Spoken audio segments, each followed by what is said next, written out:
Friend, welcome है आप सभी का हमारे YouTube चैनल टॉक टू गुरुजी पर। तो आज हम लोग इस वीडियो में बात करेंगे, अगर आप पशुपालन और डेयरी फार्मिंग में अपना आमदनी बढ़ाना चाहते हैं, अगर आप पता करना चाहते हैं कि सरकार आपको इसमें कितनी सब्सिडी देगी, तो इस वीडियो को पूरा देखें। तो चलिए वीडियो को शुरू करते हैं। तो चलिए जानते हैं पशुपालन योजना क्या है। भारत में पशुपालन किसानों और ग्रामीण अर्थव्यवस्था के लिए एक बहुत बड़ा सहारा है। सरकार डेयरी फार्मिंग को बढ़ावा देने के लिए कई योजना चला रही है, जिससे किसान अपनी आमदनी बढ़ा सके और आत्मनिर्भर बन सके। तो अब हम लोग बात करते हैं सरकार की कुछ मुख्य योजनाओं के बारे में।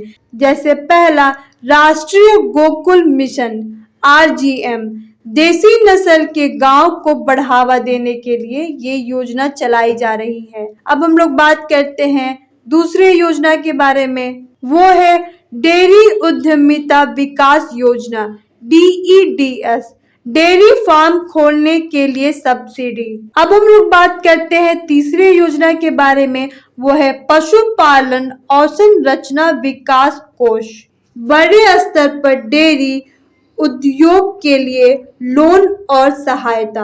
अब हम लोग बात करते हैं नाबार्ड डेयरी लोन योजना के बारे में। इसमें किसानों को कम ब्याज पर लोन मिलता है। अब हम लोग किसी और योजना के बारे में बात कर लेते हैं, जैसे कि मिनी डेयरी योजना। छोटे किसानों के लिए ये योजना बनाई गई है। अब हम लोग के मन में सवाल उठता होगा कि इस योजना का लाभ कौन कौन उठा सकता है। किसान और ग्रामीण क्षेत्रों के लोग, नवयुवक जो डेयरी व्यवसाय शुरू करना चाहते हैं, महिलाएं एवं सहायता समूह। तो चलिए अब हम लोग बात करते हैं कि इसमें कितनी सब्सिडी मिलती है। सरकार डेयरी व्यवसाय को बढ़ावा देने के लिए 25% से लेकर 50% तक की सब्सिडी दे रही है। ये राज्य और योजना के हिसाब से अलग अलग हो सकती है। अब मैं आपको कुछ और पॉइंट्स बता देती हूँ, कुछ योजनाओं और सब्सिडी का विवरण। जैसे नाबार्ड डेयरी योजना, सामान्य श्रेणी के लोग के लिए 25% सब्सिडी, SC ST और महिलाओं के लिए 33% सब्सिडी। डेयरी उद्यमिता विकास योजना के कुछ पॉइंट्स बता देती हूँ। उसमें अधिकतम सब्सिडी 7 लाख तक की होती है। अब हम लोग बात करते हैं पशुपालन और संरचना विकास कोष के बारे में। इसमें 50% सब्सिडी मिलती है, 90% तक लोन सुविधा मिलता है। अगर आप इस योजना का लाभ लेना चाहते हैं तो इसके लिए आपको आवेदन करना होगा। मैं आपको कुछ ऑनलाइन आवेदन प्रक्रिया बता देती हूँ। पहला, ऑफिशियल वेबसाइट पे जाएं। ये राज्य सरकार की वेबसाइट है।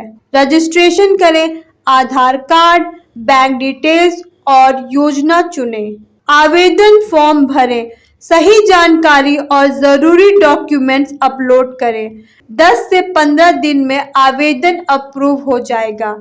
सब्सिडी या लोन आपके अकाउंट में ट्रांसफर हो जाएगा। अब हम लोग बात कर लेते हैं कि ऑफलाइन आवेदन कैसे करें। नजदीकी पशुपालन विभाग से कांटेक्ट करें, आवेदन फॉर्म भरें और जरूरी कागजात दें। विभाग की जांच के बाद लाभ मिलेगा। अब हम लोग बात कर लेते हैं डेयरी फार्मिंग में सफलता के कुछ टिप। योजना का लाभ लेना ही काफी नहीं है, सफल डेयरी फार्मिंग के लिए सही प्लानिंग भी जरूरी है। जैसे पहला, सही नस्ल की गाय भैंस का चयन करें। दूसरा, पशुओं के लिए संतुलित आहार और हाइजीन मेंटेन करें। दूध बेचने के लिए ऑनलाइन मार्केटिंग और एप्स का इस्तेमाल करें। सरकारी योजनाओं और लोन का सही इस्तेमाल करें। पांचवा, पशुओं को बीमारियों से बचाएं और टाइम पर वैक्सीन और डॉक्टर की सलाह लेते रहें। तो कैसा लगा आपको हमारा वीडियो? अगर वीडियो पसंद आया है तो like, comment, share and subscribe करना ना भूलें। जल्द ही मिलेंगे इस तरीके के और वीडियो में। तब तक के लिए थैंक यू।